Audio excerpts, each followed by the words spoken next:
Hi, today we're going to go over the spectrum of allies, a strategic planning tool that lets us understand the decision makers we're trying to influence and identify the strategies and tactics we should use to shift them.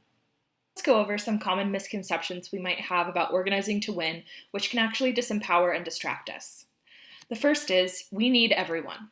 This is the idea that we need everyone to get on board in order for us to win.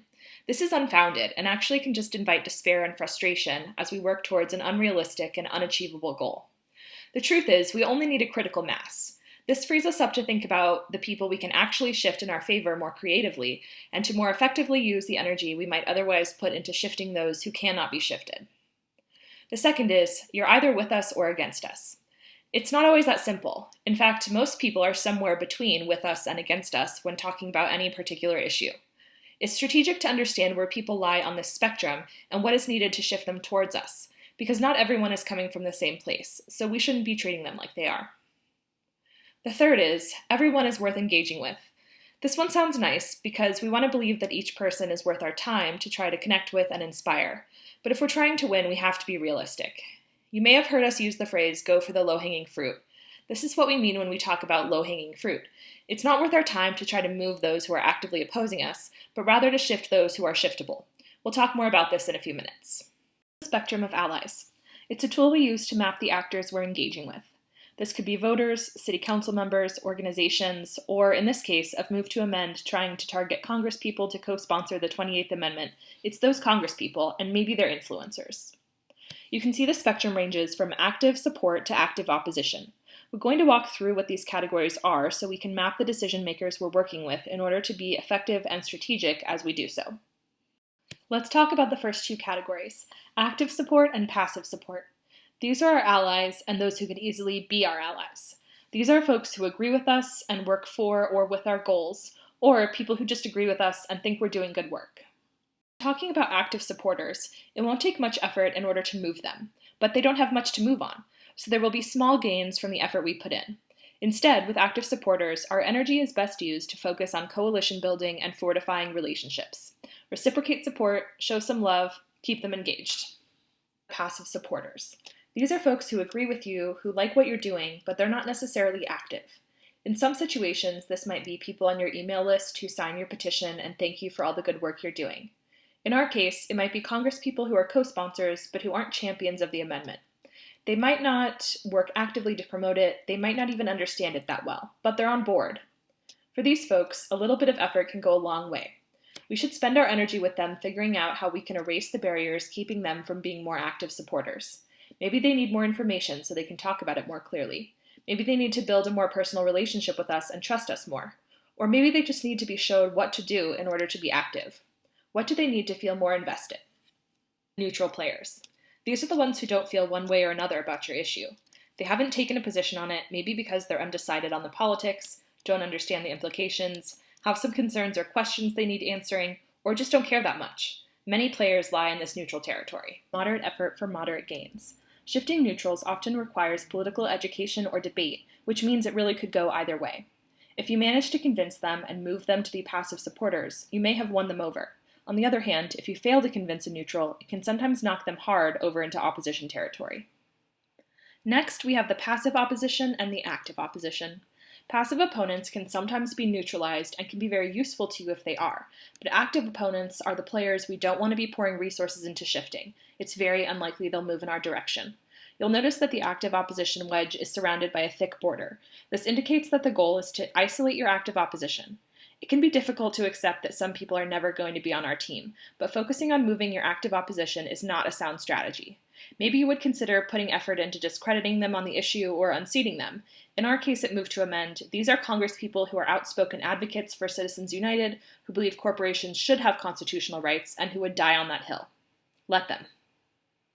Those in active opposition will be working to do the same thing you are, make their position and goals appeal to the middle. While your top priority ought to be shifting the balance of power toward active support, it is also crucial to discourage others from joining the active opposition. So isolating the active opponents is essential to ensuring that you don't lose ground while working to build support.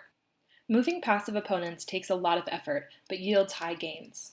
Doing this delicate work requires establishing trust and encouraging them not to oppose you.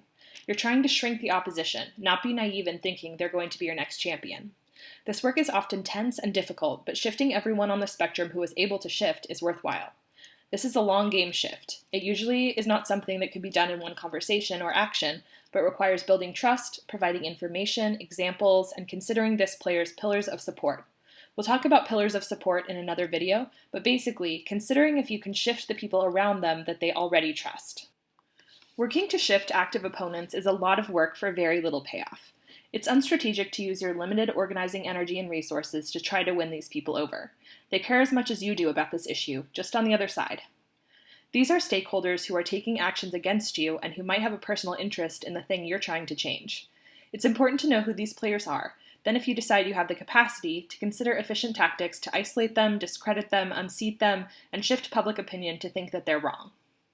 There are a lot of ways you can employ the Spectrum of Allies tool. It can be used on a small scale for campaign or action, or it can be used for long-term power shifting, or both simultaneously. First, create a collection of the players you're assessing. As a group, place the players on the spectrum as you discuss why you think they belong in those categories. Document the reasons you're putting players in each category so you can come back and notice the progress and to inform the strategy that you'll use to shift them. As you plan your actions, strategies, and tactics, carefully consider the unique tone, messaging, and resources you'll need to shift power. Your spectrum map should be constantly evolving. Focus on shifting players one wedge at a time. Don't think you'll move someone from neutral to active supporter at once. Focus on shifting them from neutral to passive supporter and then from passive supporter to active supporter. For example, this is the spreadsheet we use to map Congresspeople for potential co-sponsors for HJR 48, the We the People Amendment. We have a tab for House Republicans, House Democrats, and Senate Republicans. You can see here the ranking, which correlates to wedges on the spectrum 1 through 5. The ranking of each congressperson depends on myriad information, such as the legislation that they sponsor or other calls for amendments, if they've taken our pledge to amend, how much money they receive from different industries, their ranking from the Chamber of Commerce, if their districts or states have passed a call for the amendment, and a variety of other things. You can see here that these people are ones, which means they are already co-sponsors on the amendment and are probably also sponsors of other amendments or legislation that relate to corporate power, like Medicare for All or the Green New Deal. For these members, we focus on solidifying our relationships with them, getting to know their staff, making sure they understand the nuances of the amendment so that they can talk about it clearly and advocate for it, and so on. These folks who are twos, they're often our prime targets. They may have signed our pledge to amend in the past, indicating support for the amendment. Many of them are signed on to the Green New Deal, Medicare for All, or other similar amendments that don't address corporate constitutional rights like HJR 48 does. That indicates that they're passive supporters, but might need a little more information to understand why our amendment is the one they should co-sponsor. When we're planning actions and thinking about how to get these folks to come on as co-sponsors, we often approach them to thank them for other work they've done that we think is good. We remind them about their pledge and tell them that we think they would make good co-sponsors and why. These are the people most likely to join us. So you can see how we organize this information to be useful for us. The spectrum mapping doesn't need to be this detailed necessarily, and it doesn't need to be in this format.